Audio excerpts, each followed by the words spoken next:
사랑하고 존경하는 성도 여러분, 우리 천사 찬양대 대원 여러분, 하나님의 축복이 넘치시기를 주님의 이름으로 축원합니다.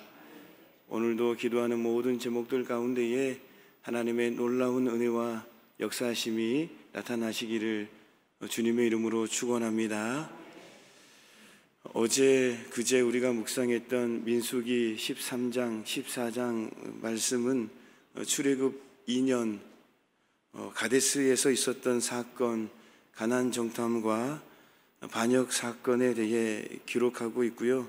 이어지는 오늘 우리가 묵상할 민수기 15장부터 19장까지는 38년간의 광야 방랑 기간 동안에 주어진 각종 규례와 사건에 대해 기록하고 있습니다. 본문의 내용은 민수기 28장, 29장, 30장에 기록된 각종 제사 관련 규례의 요약적 성격이 강하다고 할 수 있겠습니다.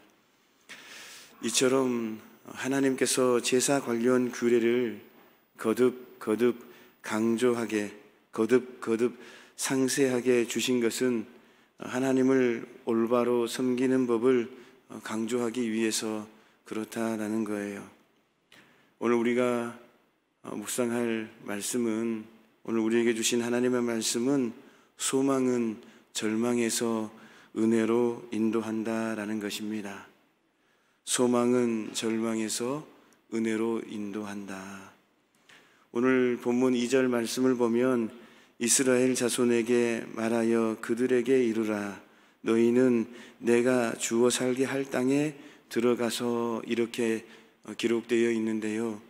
다시 말씀드리면 너희는 내가 주어 살게 할 땅에 들어가서, 근데 이 말씀은 민수기 14장 30절에 보면 출애굽 1세대를 향해서 여분네의 아들 갈렙과 눈의 아들 여호수아 외에는 내가 맹세하여 너희에게 살게 하리라 한 땅에 결탄코 들어가지 못하리라, 이렇게 말씀하셨거든요. 출애굽 1세대들에게는 여호수아하고 갈렙 외에는 결단코 들어가지 못한다, 이렇게 말씀하셨는데, 오늘 우리가 묵상한 본문 2절 말씀은 내가 주어 살게 한 땅에 들어가서, 이렇게 말씀하고 있는 것을 보게 됩니다. 민수기 14장 30절 말씀과는 아주 대조적인 말씀 아닙니까? 성도 여러분, 광야의 이스라엘 백성들에게는 이러한 말씀이 소망이 되는 말씀인 것입니다. 사실 당시의 이스라엘 백성들은요, 가데스 반역 사건으로 말미암아 하나님의 징벌을 받아서 38년간의 광야 생활을 하는 중이었습니다. 뿐만 아니라 민수기 14장 39절 이후에 보면 하나님의 경고에도 불구하고 무모하게 가나안 정복을 시도했다가 참패한 것을 보게 됩니다. 그리하여 그야말로 절망의 골짜기를 걸어가듯 의기소침한 상태에서 하루하루를 살아가고 있는 그러한 이스라엘 백성들이었습니다. 바로 그러한 상황에서 주신 오늘 이 말씀은 이스라엘 백성들에게 무엇보다도 소망을 주는 말씀이었을 뿐만 아니라 현재의 절망적인 상황을 돌파할 수 있는 돌파구를 제시해 주신 것입니다. 성도 여러분, 하나님은 징벌로 인하여 침체한 이스라엘 백성들에게 소망을 불어넣어 주셨습니다. 이스라엘 백성들이 받은 소망의 은혜는 그들의 삶을 아무것도 보이지 않는 깊은 절망의 골짜기에서 모든 것을 바라볼 수 있는 정상으로 옮겨 놓았다라는 거예요. 바로 이것이 소망의 힘인 것이다라는 것입니다. 어떤 사람은 이렇게 말합니다. 사람이 음식 없이는 약 40일을, 물이 없이는 약 3일을, 공기 없이는 약 8분 이렇게 견딜 수 있으나 소망이 없이는 단 1초도 살 수가 없다라고 어떤 사람은 그렇게 말을 하기도 합니다. 이처럼 인생에서 소망은 중요한 것입니다.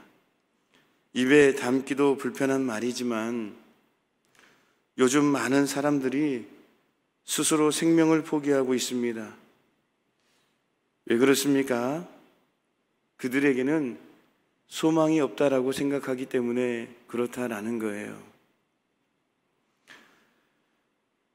절망이 짓누르고 있기 때문에 더 이상 생명을 이어갈 힘이 없고, 그래서 택하는 것이 스스로 생명을 포기하는 것입니다. 감히 죄송하지만 입에 담기도 힘든, 또 불편한 그런 말이지만 그들에게는 스스로 생명을 포기할 정도로 소망이 없다라고 생각하기 때문에 그런 선택을 하게 된 거죠. 성도 여러분, 우리는 광야와 같은 세상을 살아가면서 세상이 주는 온갖 시련으로 인하여 고통을 겪고 있습니다. 이러한 상황 가운데에서 만일 우리에게 소망이 없다면 우리 또한 더 이상 생명을 유지할 수 없을 것입니다.